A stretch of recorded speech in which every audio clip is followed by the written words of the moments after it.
Every single week, you toss kitchen scraps into the trash that could have grown into fresh free food right on your countertop or in your backyard. What if I told you those scraps are worth more than what you paid for at the store? After 3 decades in the garden, I have watched people waste hundreds of dollars a year on produce they could have regrown from leftovers. Today, I am walking you through 20 kitchen scraps that regrow into mountains of free food. Stay tuned for number 17, because it is one most people never think to try. Plus, I have a bonus tip at the end that could change the way you look at your kitchen forever. The first kitchen scrap on our list is green onions, and honestly, this is the easiest win you will ever get in the garden. The next time you buy a bunch of green onions from the store, do not throw away those white root ends.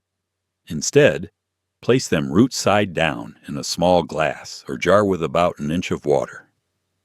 Set them on a sunny windowsill, and within just a few days you will see fresh green shoots pushing upward. Change the water every couple of days to keep things clean and prevent any sliminess from building up. Within about a week, you will have enough regrown green onion tops to snip off and use in soups, salads, omelets, or stir-fries. Once the shoots reach about 6 inches tall, you can either keep them going in water or transplant them into a pot with well-draining potting mix for even stronger, longer-lasting growth.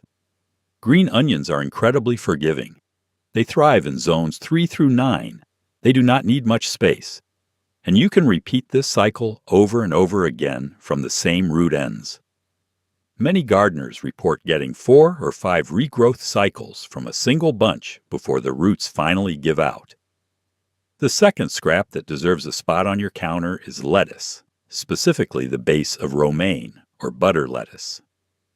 When you chop off the leaves for a salad, save that bottom inch or so of the stem. Place it, cut side up in a shallow dish with about half an inch of water, making sure the water does not cover the top of the cut.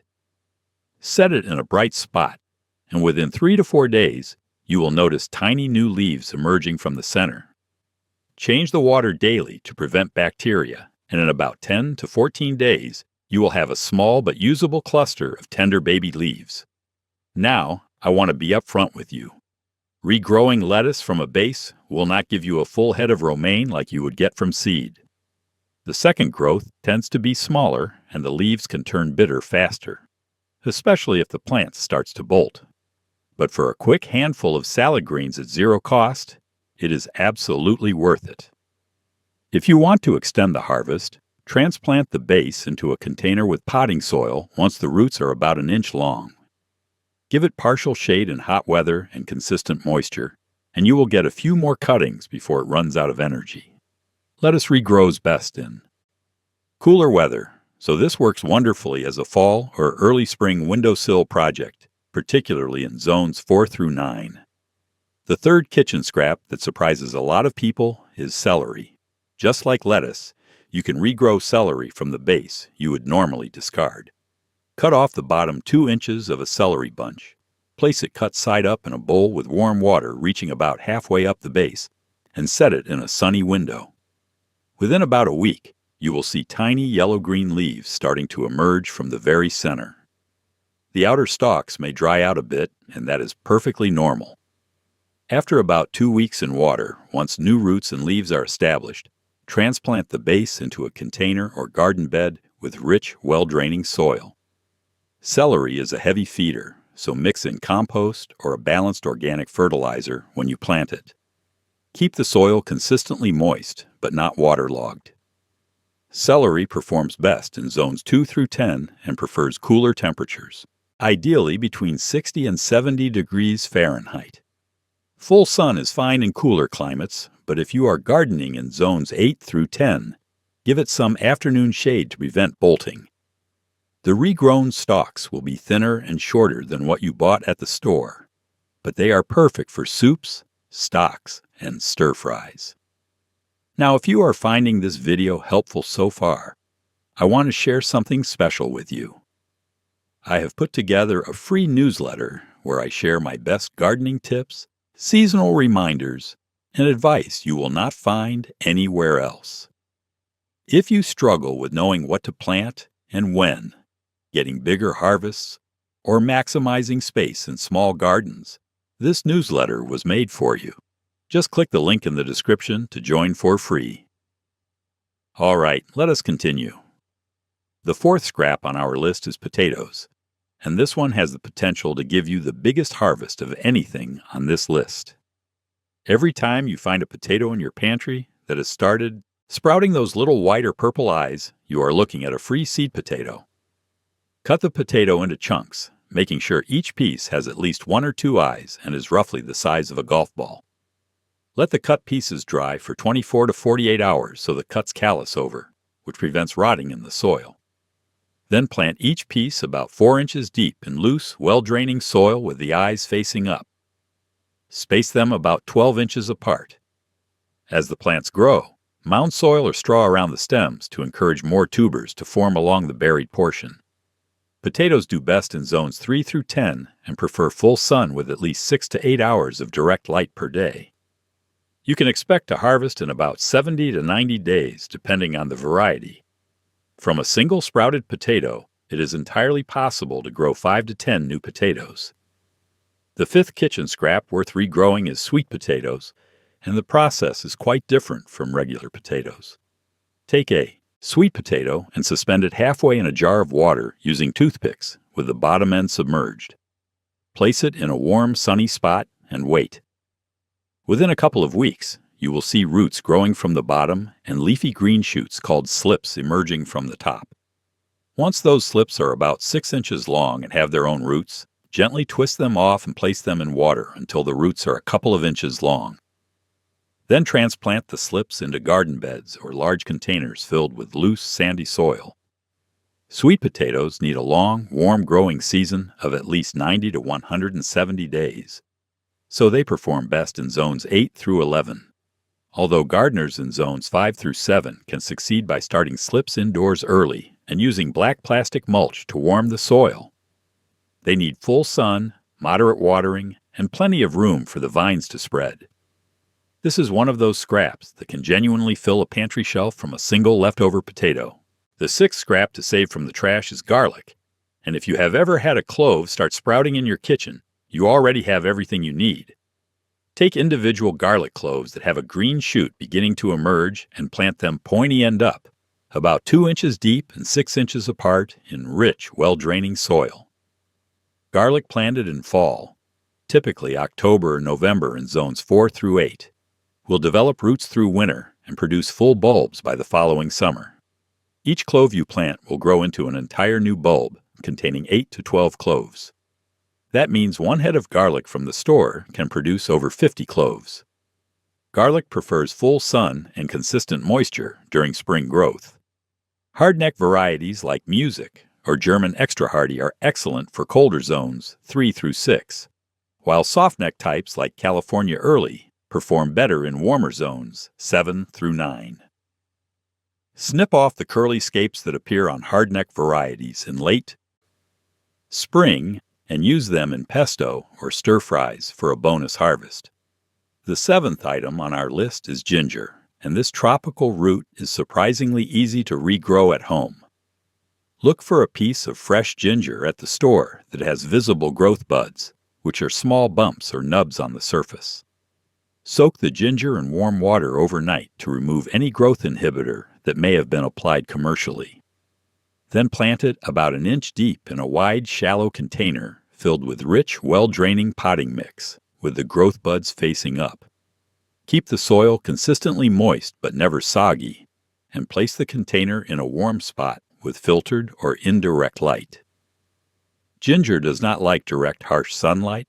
It thrives in zones 9 through 12 outdoors, but gardeners in cooler zones can grow it indoors year-round or move containers outside during the warmest months.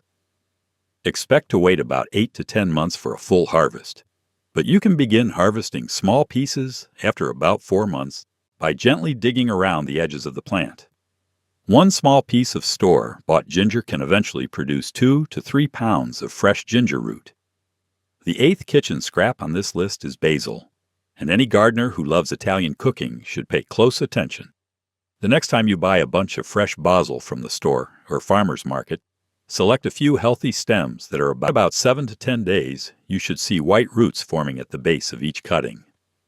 Once the roots are about 2 inches long, transplant the cuttings into pots with well-draining potting soil.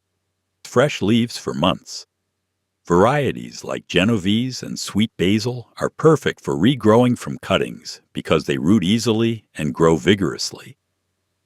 The ninth scrap that most people overlook is lemongrass. And once you try regrowing it, you will wonder why you ever paid premium prices for it at the store. When you buy a stalk of lemongrass, look for one that still has a firm base with a little bit of the root end intact. Trim the top portion for cooking, then place the bottom 3 to 4 inches of the stalk in a glass of water.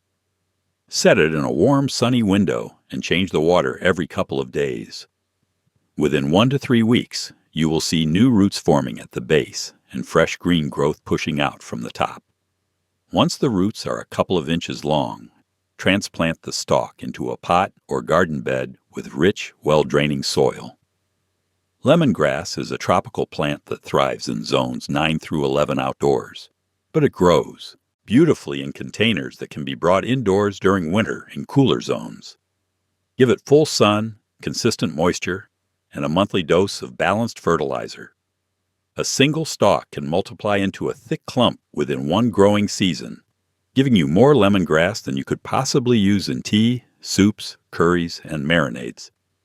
Coming in at number 10 on our list is carrots, and I want to be clear about what you are regrowing here. When you cut off the top inch of a carrot and place it cut side down in a shallow dish of water, you will not grow a new carrot root. What you will grow is a lovely flush of carrot greens, which are completely edible and surprisingly delicious. Carrot greens have a mild, parsley-like flavor that works beautifully in chimichurri, pesto, salads, and soups. Place the carrot top in a dish with just enough water to cover the bottom edge, set it in a sunny window, and within a few days you will see feathery green tops emerging. Change the water regularly, and transplant into soil after a week or 2 for stronger, longer-lasting growth. Carrots are biennials that grow in zones 3 through 10. And while regrowing the root from a top is not possible, the greens alone are a nutritious bonus, rich in vitamins A and C that most people throw away without realizing their value. The 11th scrap on this list is beet tops, and just like carrots, regrowing beets from their tops will give you a harvest of flavorful greens rather than a new beet root. Slice off the top inch of a beet. Place it cut side down in a shallow tray of water, and set it in a spot that gets bright, indirect light. Within a few days, you will notice deep red and green leaves pushing upward from the center. These beet greens are absolutely packed with nutrition, including iron, fiber, and vitamins A and K. They taste similar to Swiss chard and are wonderful sautéed with garlic and olive oil or tossed into salads. Once the greens are a few inches tall and roots have begun to form, you can transplant the beet top into a pot with moist, well-draining soil for continued growth. Beets grow well in zones 2 through 10 and prefer cooler weather, making this an excellent project for fall and early spring. The key to keeping beet greens tender and mild-flavored is consistent moisture and partial shade in warmer climates. One beet top can produce several harvests of greens over the course of a few weeks. The 12th kitchen scrap worth saving is bok choy, and regrowing it is almost identical to the lettuce method we talked about earlier. When you cut bok choy for a stir-fry or soup, save the bottom 2 inches of the base. Place it cut side up in a shallow dish of water in a sunny window.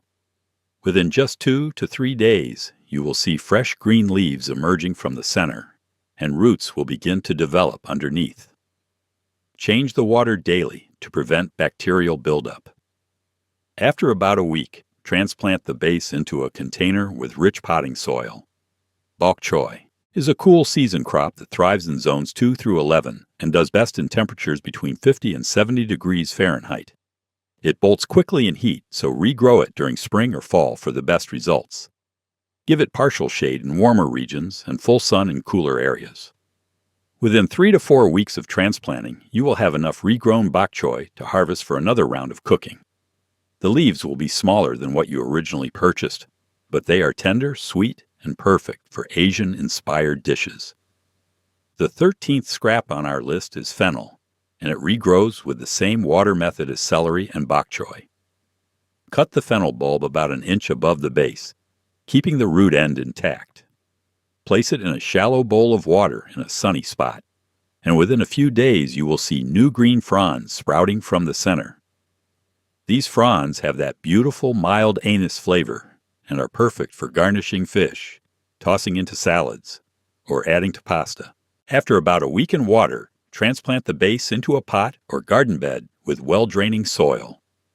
Fennel grows best in zones 4 through 9 and prefers full sun with moderate watering.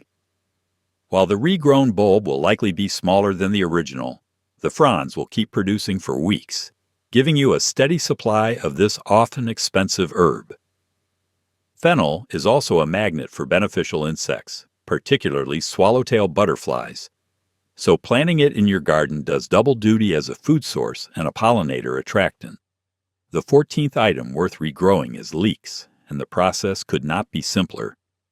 Save the bottom 2 to 3 inches of a leek, including the root end, and place it root side down in a glass of water.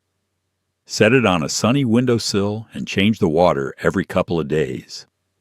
Within a week or so, new green growth will emerge from the center, and the roots will become more established. You can continue growing leeks in water for several weeks, snipping the green tops as needed for cooking. For a more substantial harvest, transplant the leek base into a pot or garden bed with rich, well-amended soil. Bury the base so that the white portion is below the soil line, which encourages blanching and produces the mild, sweet-flavored leeks are known for. Leeks are cold-hardy and grow well in zones 3 through 9. They prefer full sun and consistent moisture. A single leek base can regrow multiple times in water, and when transplanted into soil, it can develop into a full-sized leek over the course of several months. Leeks are one of the most underrated vegetables for home gardeners, and regrowing them from scraps is a wonderful way to enjoy their mild, onion-like flavor for free. Number 15 on the list is pepper seeds, and this one takes more patience, but the reward is worth the wait. The next time you slice open a bell pepper, a jalapeno, or any other pepper variety, save the seeds from the center. Spread them on a paper towel and let them dry for a few days. Once dry, plant the seeds about 1/4 inch deep in small pots filled with warm, moist seed starting mix. Cover the pots with plastic wrap to create humidity and keep them in a warm spot, ideally around 75 to 85 degrees Fahrenheit for germination. Pepper seeds can take anywhere from 7 to 21 days to sprout, so patience is essential. Once the seedlings have 2 sets of true leaves, transplant them into larger pots or garden beds with full sun and rich, well-draining soil. Peppers thrive in zones 5 through 11 and need a long, warm growing season. One pepper can contain dozens of seeds, meaning a single fruit from the grocery store could potentially supply your garden with pepper plants for an entire season. Just keep in mind that seeds from hybrid varieties may not grow true to type, so heirloom peppers tend to give more predictable results. The 16th scrap to save is tomato seeds, and just like peppers, this one requires a bit of time and care, but can yield an incredible harvest. Scoop the seeds from a ripe, flavorful tomato and rinse them in a fine mesh strainer under running water to remove the gel coating.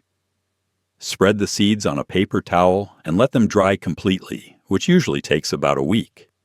Once dry, plant them 1/4 inch deep in seed-starting mix.